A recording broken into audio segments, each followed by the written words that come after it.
Alright, ladies and gentlemen, welcome to the Super Chunk Show, where we talk about some super cool stuff and some super cool things. Today, I'm going to talk to you about the A4000 and to discuss whether is this grape or is this poo-poo, like this dog trying to take a poo over here. But anyways, with that, welcome to the Super Chunk Show.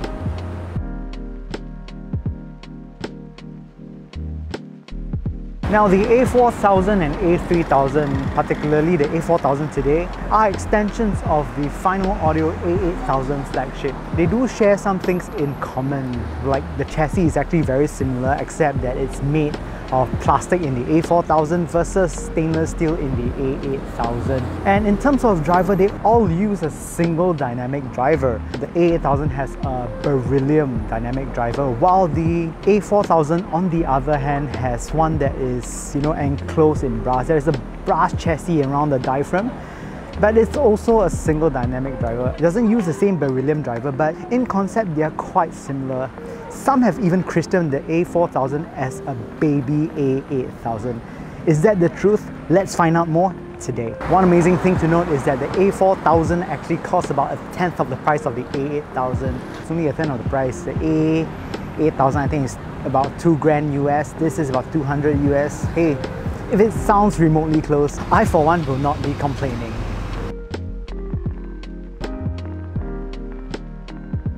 Now let's talk about build quality. The A4000 through and through is made of plastic. Plastic, you think, aren't they a bit squishy, aren't they a bit fragile, that kind of thing? You see, as I squeeze them quite toughly, they can actually hold quite a beating. So in terms of sturdiness, it is actually quite sturdy. The A4000 actually comes in interchangeable cables, which is amazing at this price point.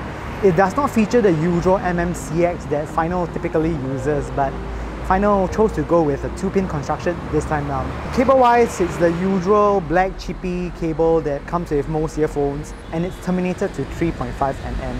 Cable, I think for the price point, it's excusable. It is not the best cable in the world, but at least it is not tangly, so it works quite well. And if you really want to upgrade them, you can.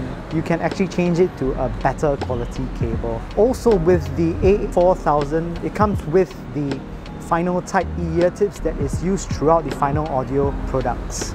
So I would like to add that Final Audio has been very thoughtful. They also include a very nice carrying case for your Final Type E ear tip.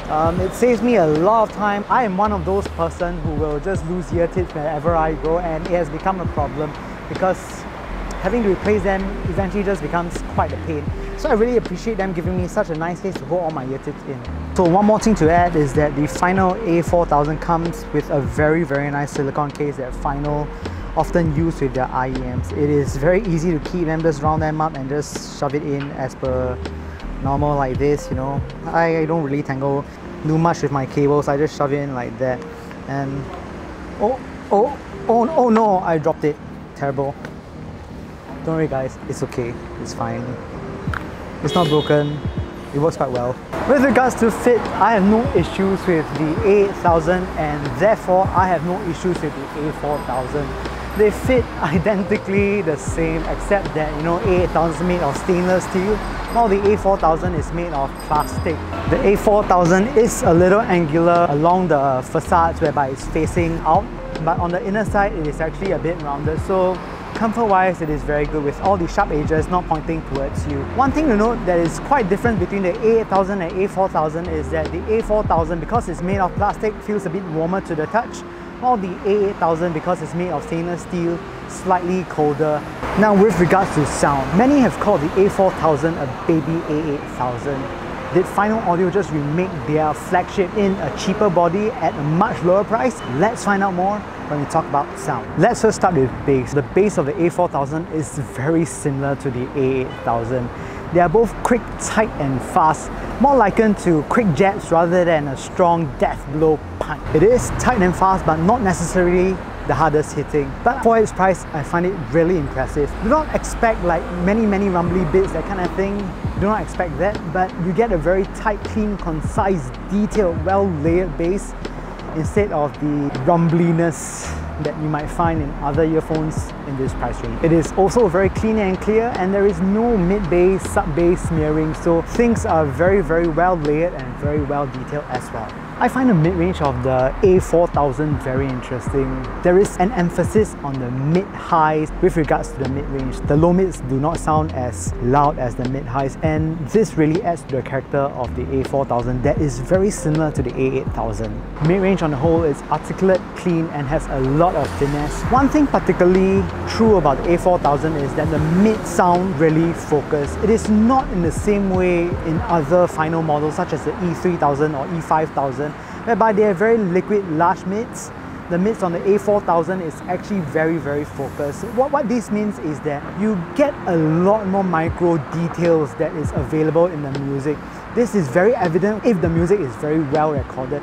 You can literally hear a lot of things you'll not normally notice in the recording, such as people breathing. It is very clear and articulate. Mid-range is also really airy with good detail. Because of how focused it is, it sounds rather 3D. And because of how focused it is, you get the sense that it is very airy as well.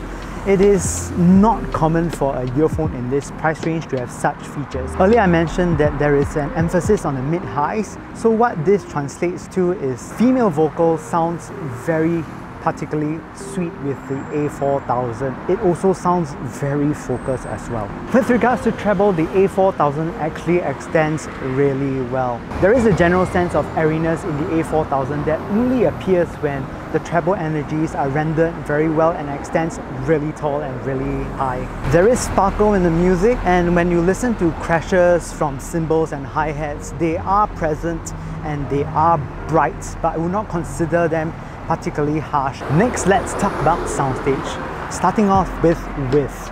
The A4000 actually has really wide width. I think this is because of how it renders bass. The bass of the A4000 is quick, tight, fast, and not overly rumbly, whereby it bleeds all over the place, that it sounds messy. It's not that. It is very quick, concise, and with those kind of bass frequencies, what you get is a very wide soundstage. Also, because of that kind of bass frequencies, it also lends itself to sounding very tall. So in terms of height and width, I would really liken the A4000 to be like that of a very good concert hall.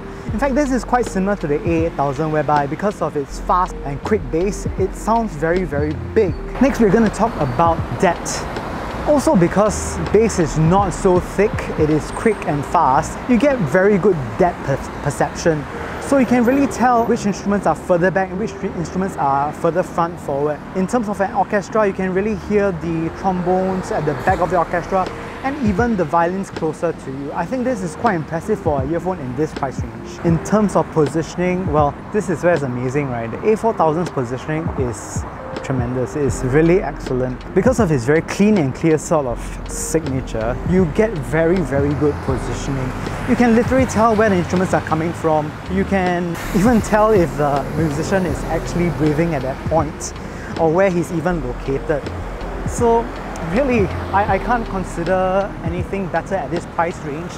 Maybe the A3000 can compete with it, but it's slightly different. Anyways, it's his brother. On the whole, I think the A4000 soundstage is really excellent.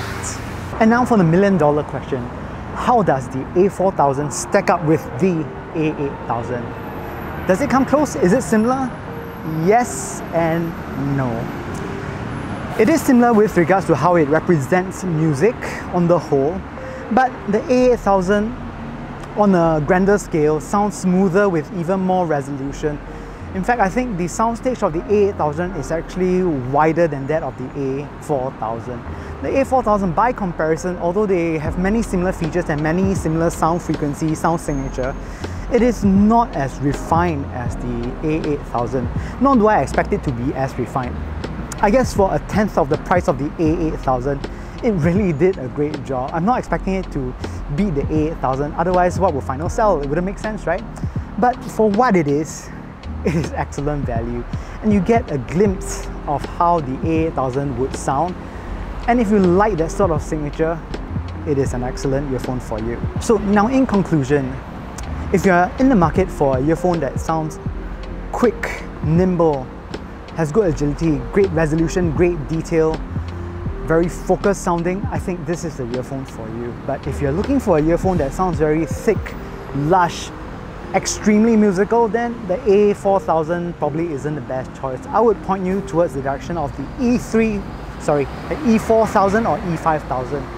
The A4000, on the other hand, it's an analytical earphone that is not flatline neutral where it sounds a bit boring. It is a bit more exciting with the slightly elevated mid-range and linear bass. Most people who like this kind of detailed sound would enjoy the A4000. And with that, my name is Kenneth from Superchalk. If you like this video, please click like and subscribe, and kindly follow me on Instagram. If you have, I'll just upload some videos. Thank you very much, and I hope to see you soon.